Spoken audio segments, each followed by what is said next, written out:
Hello, hello, you beautiful souls. Welcome back to my channel. My name is Michelle. We talk all things life, love, spirituality, law of attraction, and all of that juicy goodness.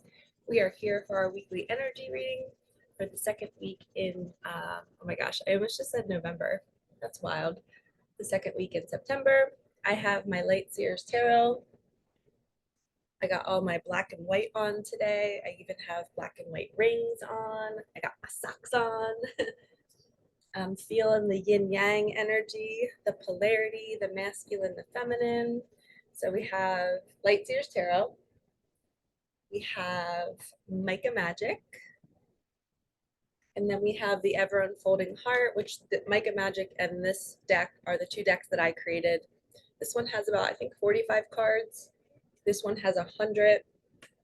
So anytime we get like relationship or money stuff in this deck, it's pretty rare because there's 100 cards and there's maybe only 3 cards about money and maybe 2 cards about relationships. And I don't know why I just said that. So let's see what comes through. We're going to call in our guides, Archangel Michael, Archangel Metatron. Please open sacred space. Please only allow the highest and whitest light messages to come through. Bless me, bless my cards, bless my viewers. And let's see what we need to hear. Okay, so we're going to start with the Ever Unfolding Heart. And I feel like we're going to have like a pattern to this reading, but I'm not sure what it's going to be, but we're going to flow with it. Also, last night there was like a huge energy of fear. So if you guys were feeling that too, there's this like some nights I wake up in the middle of the night and I just have fear for no reason. Either it's like a collective fear, it's somebody I'm around, maybe it's somebody I'm sleeping around. But last night, oh my gosh, I was thinking all of these crazy thoughts about my health and about the world. And I don't know, like sometimes when we're in contact with people and maybe we don't cleanse before we go to bed, sometimes we pick up their thought patterns. So this is your reminder to cleanse your energy, take a bath, take a shower. All right, first card, the Crow. The Crow means you have spiritual gifts. It might be time to dive deep into sharing them. The world needs what you have. So let's get 2 more cards on that. What do we need to do with our gifts? Obviously, we need to share them, but okay, your angels. Your angels have been trying to communicate with you through numbers 1111, 333, 444, and they just go on and on, as you guys can see. It says they are telling you you are in the flow. Heck yes. So spiritual gifts and angel numbers. Maybe this is saying if you're seeing like an obsessive amount of angel numbers lately, your guides are maybe trying to tell you that, hey, we need you to start using your gifts more. We need you to start that YouTube channel. We need to get you to start pulling cards for other people. If you are consistently watching my readings and loving them, you might be a reader. You might be feeling a call to watch these messages because you're meant to give messages to others one day.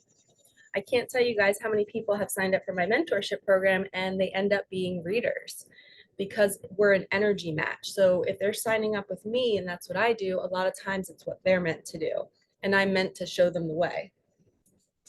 All right, let's get one more card. Thank you, Spirit. Boundaries. Who are you allowing to take from you? Where are you giving too much of your energy and not being valued? Pull back a bit. See who is worthy of you.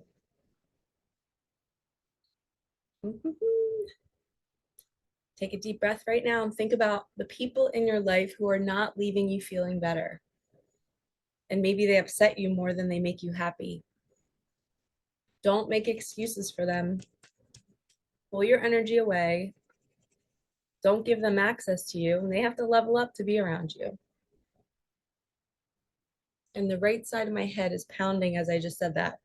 And right side is masculine energy. So there's a masculine out there for some of you who you are allowing him to pull energy from you. You're allowing him to drain you. You're in a good mood and all of a sudden he leaves and you're not in a good mood anymore. Or her, it could be a guy or a girl. If somebody is keeping you on this loop of highs and lows, detach, detach, detach. And I'm giving that as an example because one of my clients just went through that. she was being put through like a washing machine with her partner, and it's a new relationship. They're about 3 months in, and I told her, I'm like, it's a red flag. I'm like, he's not stable, he's not grounded, he doesn't have boundaries for himself, and she's just this like feather in the wind, having to like be not a victim, but she's like just what's the word for it? I can't think of the word for it.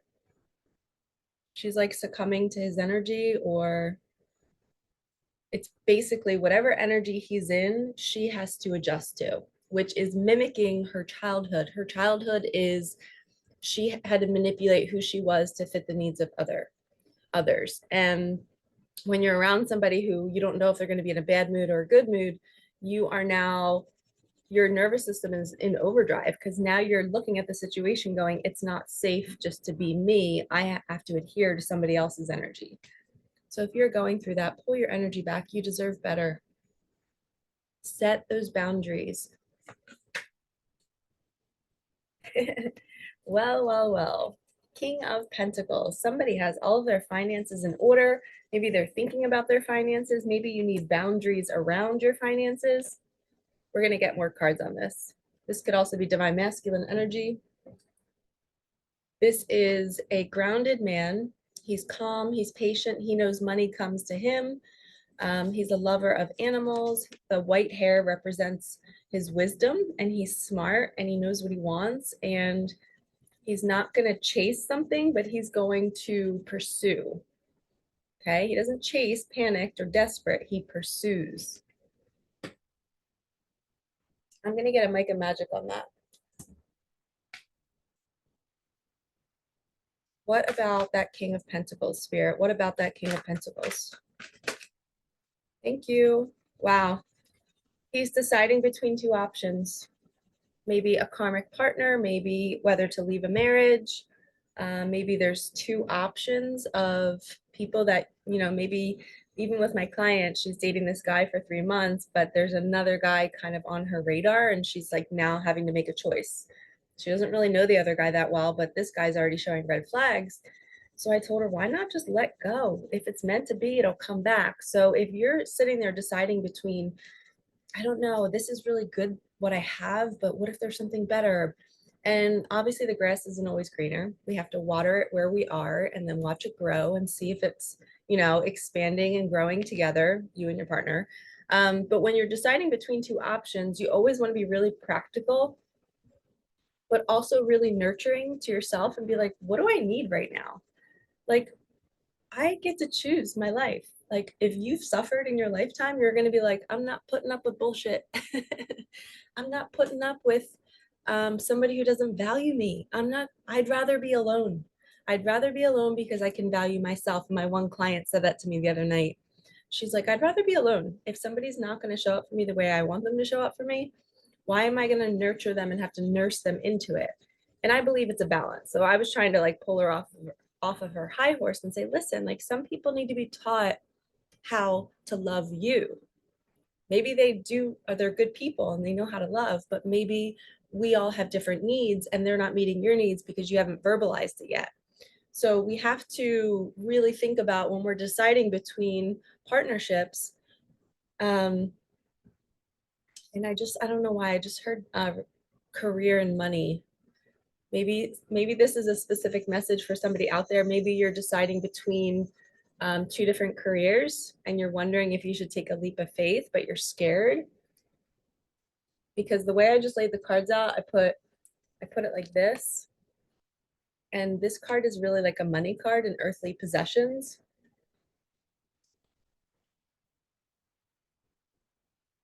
Things are clicking into place right now. So the crow, spiritual gifts, divine masculine, is realizing he's gifted.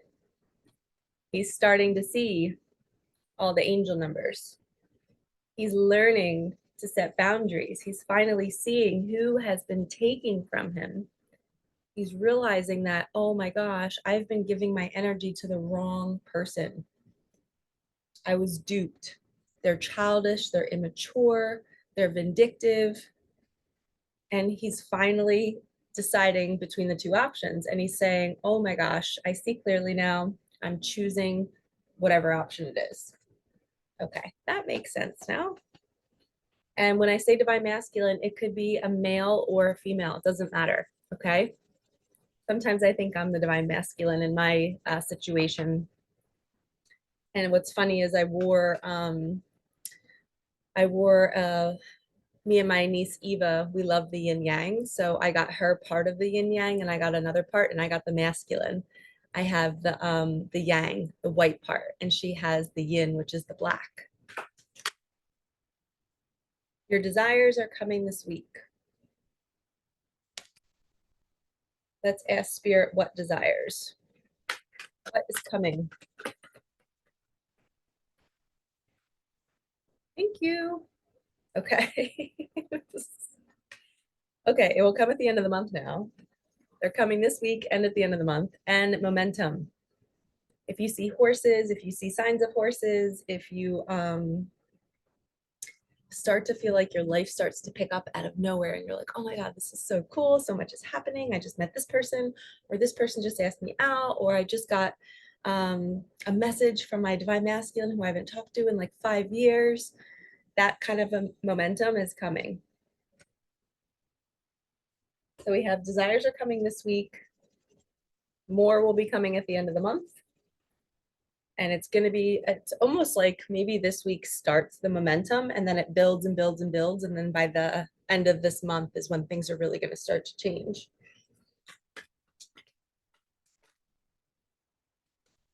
Your soul is calling you to level up. You are loved. Micah loves you all. My daughter loves you all. Okay, how do we need to level up? Spirit, what do we need to do?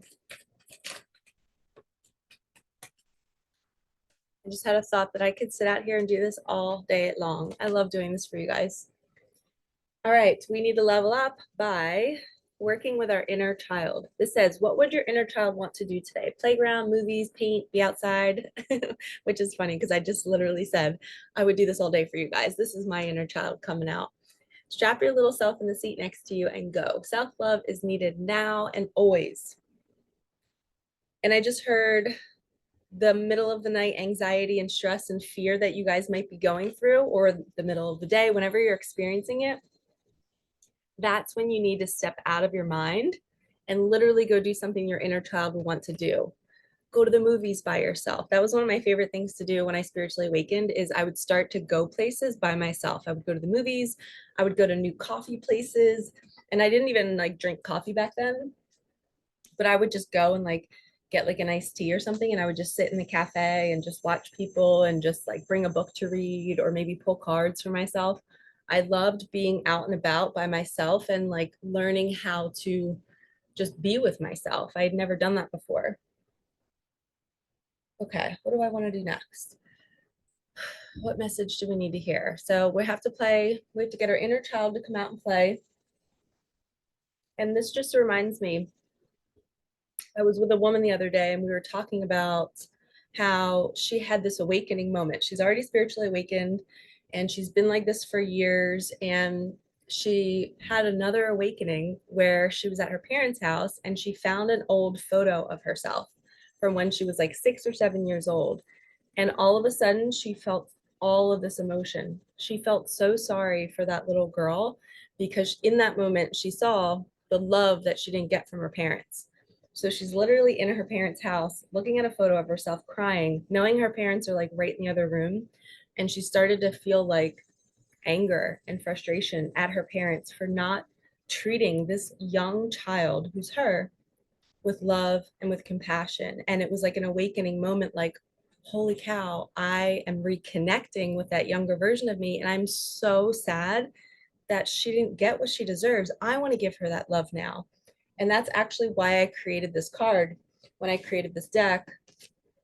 Because when we connect to that version of ourselves and we're like, oh my gosh, I am so dissociated. I am so disconnected from life. I don't love anything. I'm not compassionate. I say like crass things to people. Like, how can I be so cold? And it's because you've been disconnected from your heart. People hurt you over and over and over again, that you became guarded and you became this person that's like, no, I am not getting close to anybody because they hurt me. So then you build up this bitterness about the world and life, and you don't believe in anything. And that's what happens when we're calloused over, I guess, by life. So when we connect, when we see a photo of us as a child and we connect to that, we're like, oh my gosh, now I see where I went. Where did I go? That little child was abused, whether it was verbally, neglect, sexual abuse, whatever it was. You're now seeing that child from a new lens. You're seeing yourself, you're connecting to yourself.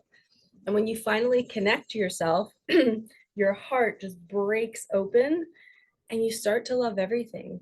You start to love people more. You start to see the negative parts of our world, and you start to get really angry that our world is the way it is. And that's what happened to me.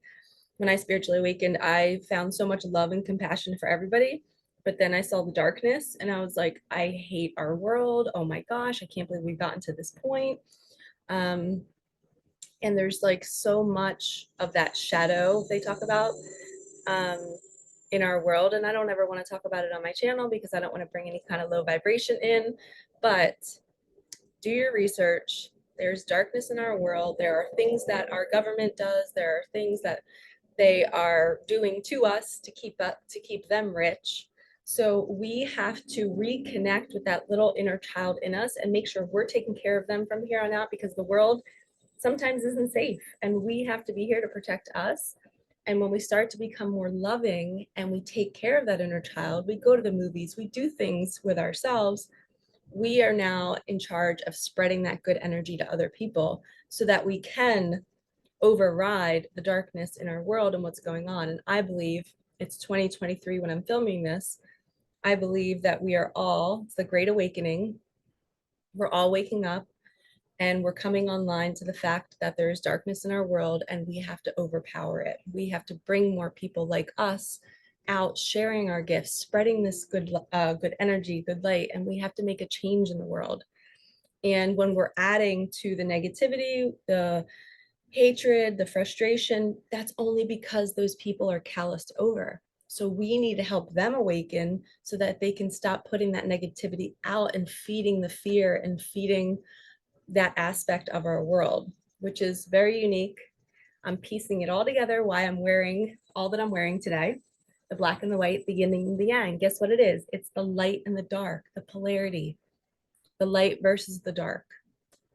You know, all the crime and the abuse and the things that they do to our children in this world and the trafficking and all of that stuff. I didn't even want to use that word, but it's just so, I don't know.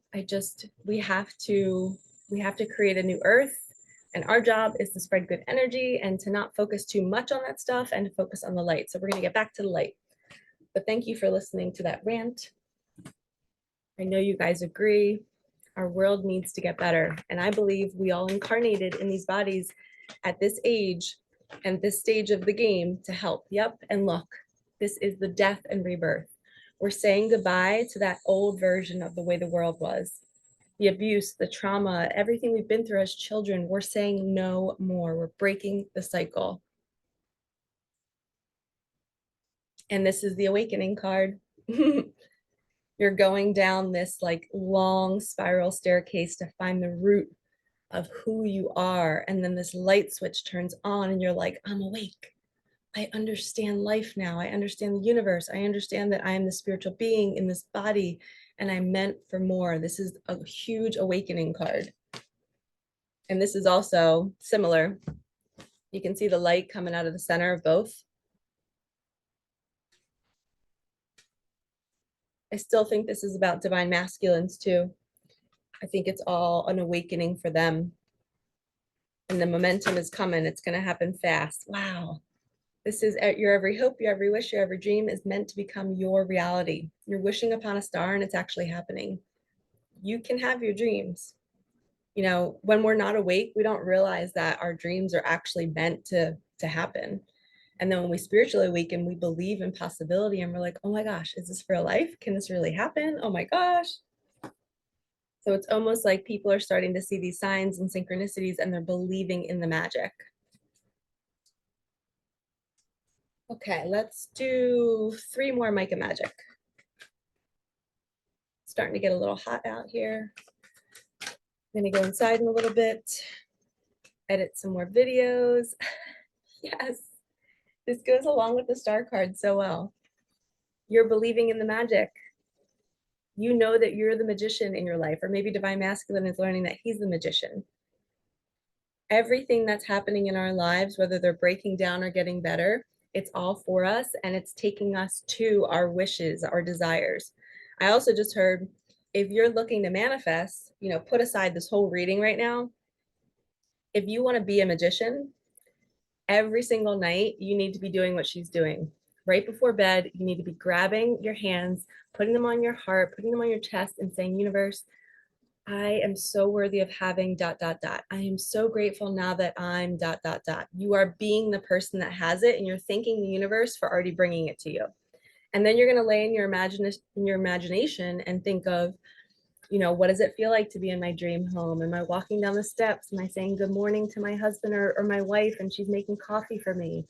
Am I getting in my car and leaving the driveway? You're going through the whole scenario of your life with this new person or in this new home. Then we got, they are pulling on your energy. This is a real thing too. When you're in partnership with somebody, you can feel their energy. You can feel, and that's not just twin flame energy, that's anybody. If you're spiritually awakened, you're going to sense people. You're going to feel when they're going to text you. You're going to feel when they're sad. And even with my sister, we've been connecting a lot in the last 2 weeks. And I just know when she's upset. I can just feel it. And I text her and she's like, oh my gosh, you're so right. I am. Or I am going through this. So start to pay attention to your spiritual gifts. That crow card is staring at me again. You're meant to pick up on these emotions and feelings because you're meant to contact these people. Okay. My mom was diagnosed with breast cancer last winter.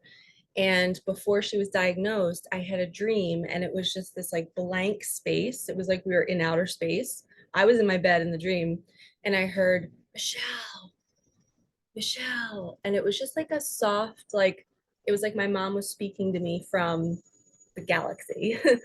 I didn't see her. I just heard the voice and it was a black sky. And I just heard this soft, like, Michelle. And I woke up. I got so worried. I'm like, oh my God, did my mom die? Like, is she in heaven and she's reaching out to me or whatever, And I texted my mentor. I'm like, what do you think this dream means? She goes, text your mom and make sure she's okay. So I texted her and she was fine. And she said something like, come over, I have something for you. And I went over to her house and she had told me that she was going for testing for breast cancer. So, and she hadn't told anybody yet. So that dream, my spiritual gifts were coming through, giving me a message to check on my mom. And she's good now. She went through surgery last winter. Everything's fine. She's healed. She's good. But my guides were preparing me for that moment. And what's even crazier was that in the summer, I was thinking of breast cancer. I was thinking I had it. So I set up a thermogram for myself and everything was fine. And I'm like, why am I thinking about this? This is so strange. Well, turns out my mom ended up being diagnosed. So that's, again, my intuitive gifts coming through, that sometimes I'm thinking thoughts, but it's for other people. So start to track these things. I didn't know in the summer that my mom was going to be diagnosed, so I didn't think to track it. But now that everything unfolded, I'm seeing that, wow, my guides were literally giving me a little bit of a heads up to prepare me. And I sense things before they happen. So we all have these gifts. So start to track them, even if they don't make sense. Like this morning, I was thinking about a brain tumor. No clue why. I wrote it down. I'm like, all right, let's just see what happens. I'm not focusing on it because I don't want to create that. But I don't know. Maybe somebody in my life is going to be diagnosed with that. I did have a student of mine in a family that I was very close to, and he passed away from a brain tumor. So I was also thinking maybe it's Kyle, and maybe Kyle's reaching out to me and trying to communicate with me to reach out to his mom or something. I don't know. But why else would I be thinking about that? And then I thought, like, gosh, those parents, I can't even believe that they had to endure watching their 20-something-year-old son endure a brain tumor and then pass away. So then it put me into my seat and I was like, Michelle, get your butt outside and do some sprints, appreciate your body, appreciate your life, be grateful for what you have. And it's just such an interesting story, but that family used to let me rent their beach house after I lost my daughter. So I was pregnant with Micah and they let me rent their beach house because I was a teacher to their son and he was telling me that they had a beach house. I was like, oh, I wonder if I could rent it from your parents. So I did my baby moon at this beach house in Ocean City, New Jersey. And I, really connected with that beach and I loved it so much that actually when my daughter was born, she was born with a muscle disorder. If you're new to my channel, she was not diagnosed until 6 months after she passed. She had an MLI myopathy. It was sort of like a muscular dystrophy, but there was only like 1 in 50,000 babies that are born with it. No babies have ever survived with it. So it was actually like what was supposed to happen. But after she passed, I took her ashes and we spread them at that beach. So the beach where Kyle was, right? I was having my daughter there. She passed away. I spread her ashes there. I would go and stay at that beach house, grieving alone. They would always let me go use it. And then 5, 6 years later, then their son passes away from a brain tumor. So it's almost like the universe brought our family together so that I could support them and they could support me. And then this morning I was thinking about the brain tumor thing again. And I'm just like, I wonder if this is him just reaching out to me saying hi, or maybe that I should just check on his parents. So I'm going to send them a text later today just to say, hey, thinking of you. But these are our spiritual gifts. I don't know if you guys could hear that on my computer, but I must have had my YouTube open and my reading was actually airing, or one of my videos, I'm sorry, because it's 10 a.m. right now. So sorry for the interruption. But anyway, wild story, right? So the universe is always guiding us to who we need, even years before we need them. Like I believe the universe made us connect because it knew I would be able to help them when they were grieving the loss of their son. So feel good to attract good. Last 2 cards of this reading. You can trust that voice. So that voice, me saying brain tumor, I can trust that. I can go call that family. And if maybe I'm having symptoms, I can make a doctor's appointment. I don't know, but trust any kind of little nudges that you get, any dreams that you get. Take action on these things. And if you don't know how to interpret it, book a session with somebody like me or contact a friend or whoever is open to this journey so you can bounce the ideas off of somebody, because sometimes they might have an experience that might help you and you can be like, oh my gosh, or they can tell you, oh my gosh, I've seen this before. This is what you can do, or this is what that means. Last card, Lady Luck is on your side. I always think of ladybugs when I made this card. So you can trust yourself. To wrap up this reading, your soul is calling you to level up. Somebody is going through an awakening, whether it's divine masculine or not. They're getting their ducks in a row. They're getting their finances all organized. They don't chase, they pursue. They know now, they believe in the magic. They know that they're a magician and they can co-create their reality. They're seeing angel numbers and they're working on their inner child. And this is anybody, not just divine masculine. We are all getting ready to heal and to awaken deeper more into ourselves and who we came here to be. And remember, when I started this reading, I was talking about a lot of people that are drawn to my channel are also readers. So if you are obsessed with card readings, get yourself some decks, go on Amazon. I have an Amazon list linked in my description box, and it's all of my cards that I first purchased when I first started. I have my cards listed on there if you want to purchase a Micah Magic deck. So many people are buying that. I also have extra copies if you want to reach out to me personally. I can ship you one, but start getting cards and start pulling them for yourselves. If you're obsessed with this, you're being called to do it. Okay, you have these special gifts. All right, lovies, like, comment, subscribe, hit that bell, and I will see you in the next one. I hope you have a lovely week. All right, peace out.